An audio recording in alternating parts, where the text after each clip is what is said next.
By the end of this video, you'll understand how classics like Aquatic Ambiance from Donkey Kong Country and Dragonfish from Minecraft work, so you can compose your own aquatic music. Then I'll create brand new aquatic music from scratch and walk you through the process step by step with a twist. I'll only have 1 hour to complete this challenge, and you won't want to miss the final result. 4/4.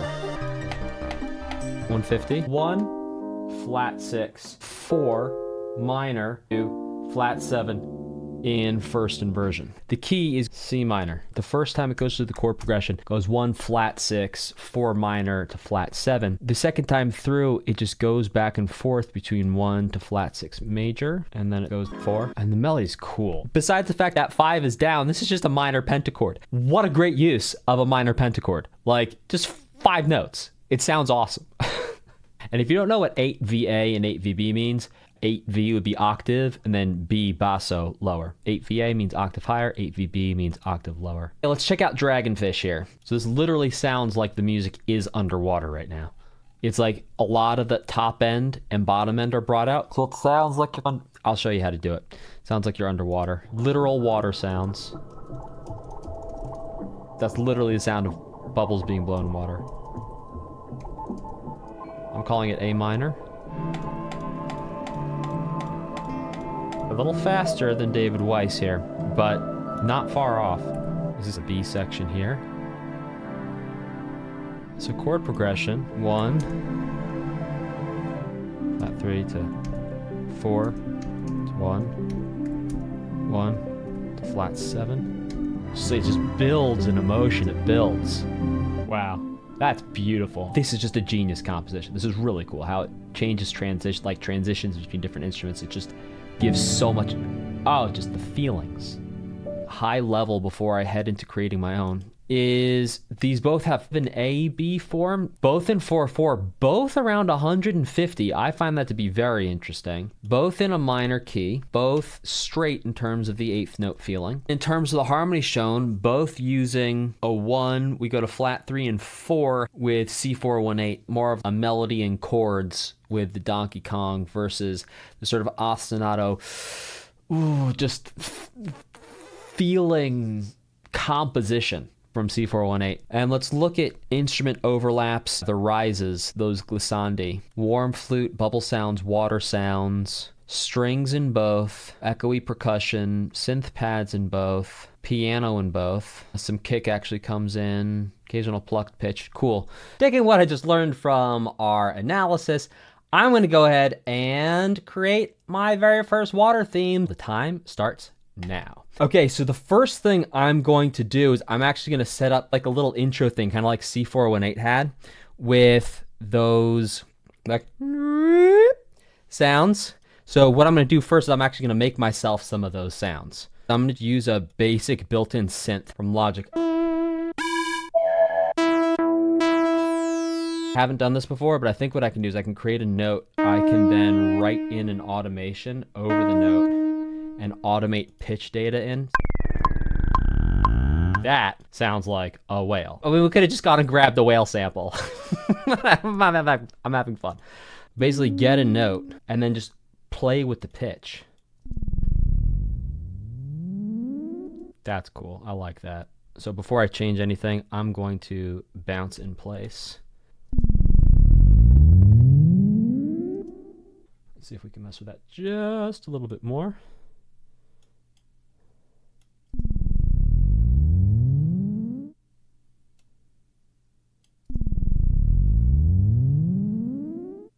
The reason I'm bouncing it in place and bringing it to audio is because I don't want to have to think about copying and pasting the automation around. I just want something simple that I can move wherever I want it to be and have that kind of be the end of it. Now I have my sound effects. Homemade sound effects. It's like homemade cookies, homemade sound effects. Now I've got my homemade sound effects. I was going to show you how to do it on water, and we're doing marimba thing. We're going to do C minor like David. We're going to do marimba water reveal. Ooh. Marimba water reveal. Okay, you've heard of product reveals. Let's find a little groove that feels watery. That whale is so cool. I'm going to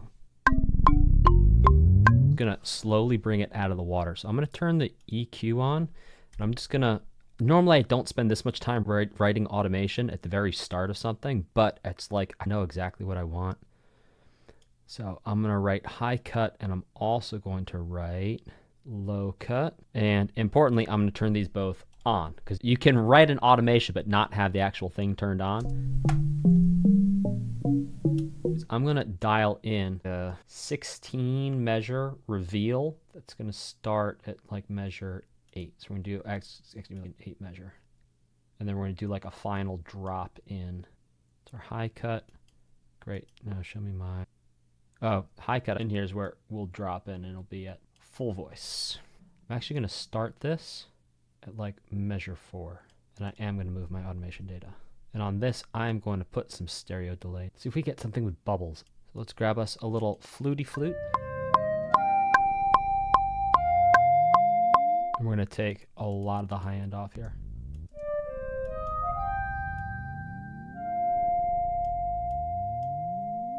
I want to make this more underwatery. There we go. Crazy delay. And what's cool about that too is it makes an uneven like phrasing in the measures. It gives you this discombobulated underwater thing. How are we doing on time? Oh my gosh, 30 minutes already. I'm creating like kind of a chord progression in here, and I'm going to bring in some real strings. I'm going to go to the 4 major here, like C418 did. If there was more time, I'd change more. I'd follow the rule of 4, the rule of 8. I'd have something different happening all the time. We're going to put crazy amounts of delay on it.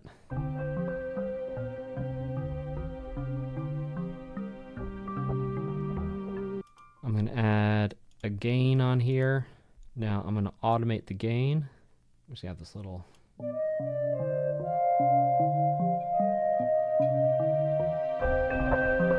Fun is we bring all of this over here, but this time have it with drums.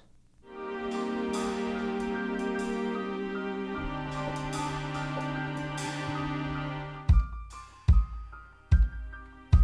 just want a bass to start here.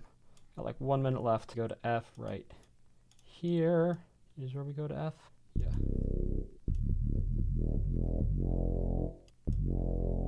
So I'm bring it up an octave.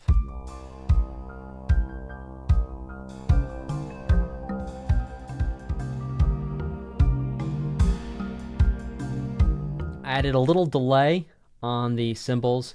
I fixed the placement of these 2 F notes here. But here is my first ever underwater theme. Enjoy.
That should also fade out.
Yes. All right. Awesome. Fantastic. Thanks for joining me on this first ever underwater theme. And we added in some strings. We added in some drums. We used a lot of delay. We used a lot of reverb. And we did some effects where we brought the high end down, the low end down. So we just had the middle frequencies coming through, which kind of is what it sounds like when things are underwater, and then slowly brought those away to reveal everything was going on. We created a build from the start through the end. It was going to loop. It would loop here, not back to the very beginning, but it would loop back to 17. If I was going to loop it, I'd have an intro, and then it would loop from here. And I'll see you in the next lesson.